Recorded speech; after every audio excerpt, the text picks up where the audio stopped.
Welcome to the Signature Guitars YouTube channel, and in this very first episode we're going to be taking a look at an eBay purchase that will hopefully start funding my next signature guitar. Now I haven't even opened it yet, and it arrived about 3 days ago, so you can share this excitement with me. I love getting new gear, even if I don't use it, don't know how to use it, or have no use for it.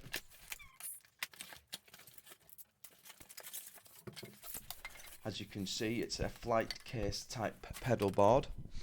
The advert didn't specify a brand, but it did give the dimensions, although that didn't matter to me as I knew I was going to be breaking it apart and selling the items off separately. And if you look closely, this setup is actually for a bass guitar, although the tuner, flanger, delay, etc.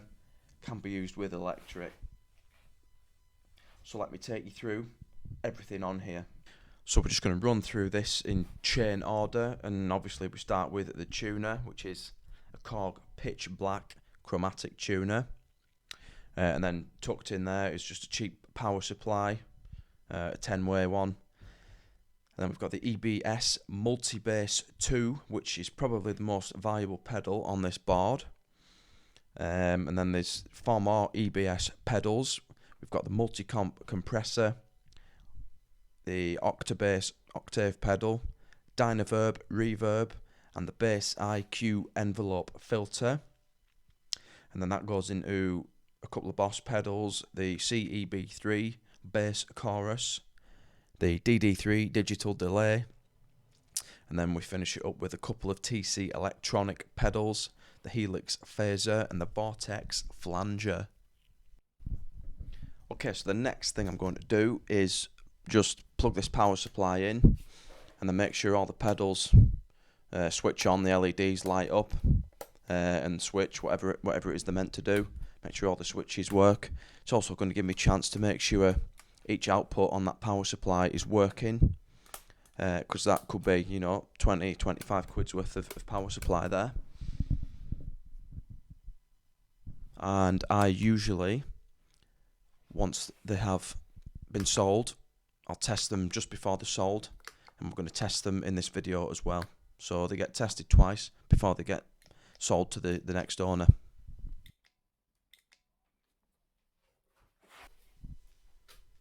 Okay, so next we have to break this board up and set a price for each individual pedal. Now in the eBay listing, the seller did list what he thought they were worth second hand, and I don't think he was far off, but there was something I hadn't accounted for when stripping the board, and that was the fact that they weren't Velcro mounted. Half of the original screws had been removed from each pedal, and a random selection were used to hold it to this piece of chipboard. Now I'm hoping that doesn't devalue them too much, but I could see if I can get hold of some countersunk bolts and hope nobody knows any different. Either way, we need to put some prices on these pedals. Okay, so first up is the Korg pitch black tuner, which has been discontinued. Obviously there's newer models out there now, so a new price probably would have been between £50 and £65.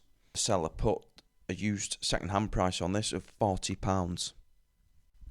Next is this QTX power supply, which would have had a new price of between £35 and £45. I've actually got another one of these off another pedal board that I bought. A used price would be between £20 and £25. Next, the Micro Bass 2 by EBS.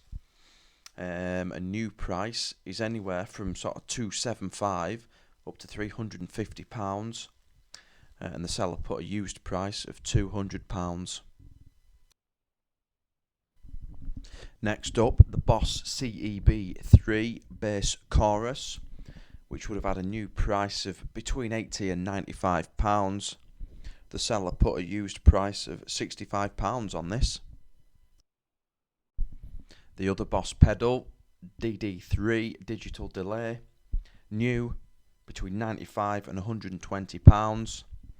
The seller put a used price of £80. The TC Electronics pedals are next. First is the Vortex Flanger, which would have a new price between £75 and £95. The seller put a second-hand price of £65 on this. The Helix Phaser, a new price between £80 and £100. The seller put a used price of £75. Okay, and finally we move on to the EBS pedals. So start with the multi-comp compressor, brand new. They're all around about 150, 149.99. The seller had a used price of £100. The EBS Octabase, new, £150 to £175. The seller had a used price of £150, which I think is going to be pushing it. The EBS Bass IQ, again, between £150 and £175. The seller had a used price of £95. And the EBS Dynaverb, couldn't find any really from sort of local, well, national music stores. The only one I could find was Reverb, and they were both just a shade over £200. The seller had a used price of £120. So as you can see, we have the potential to get about £1,000 for this this pedal board when it's broken up. But obviously that means nothing until you know what I actually paid for it. Now I paid £650 for everything here. Obviously I didn't just take the seller's word on the used prices. I did do a little bit of research looking at final sale prices of the same items that have recently sold. But you can't predict what people will pay or are willing to pay for particular items, so I'm hoping the numbers stack up. The final thing to do in this video is to test some of the pedals. Now I will test all of them, but just not all of them on camera. I don't think you could put up with my lack of guitar playing ability, so let's see that now.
Well, that all but concludes this very first episode of Signature Guitars. I'll test the remaining pedals off camera. I think everybody's heard enough of sloppy guitar playing. I don't want to be responsible for bleeding ears.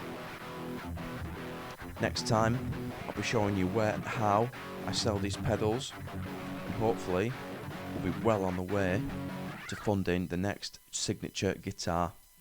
Until then, goodbye.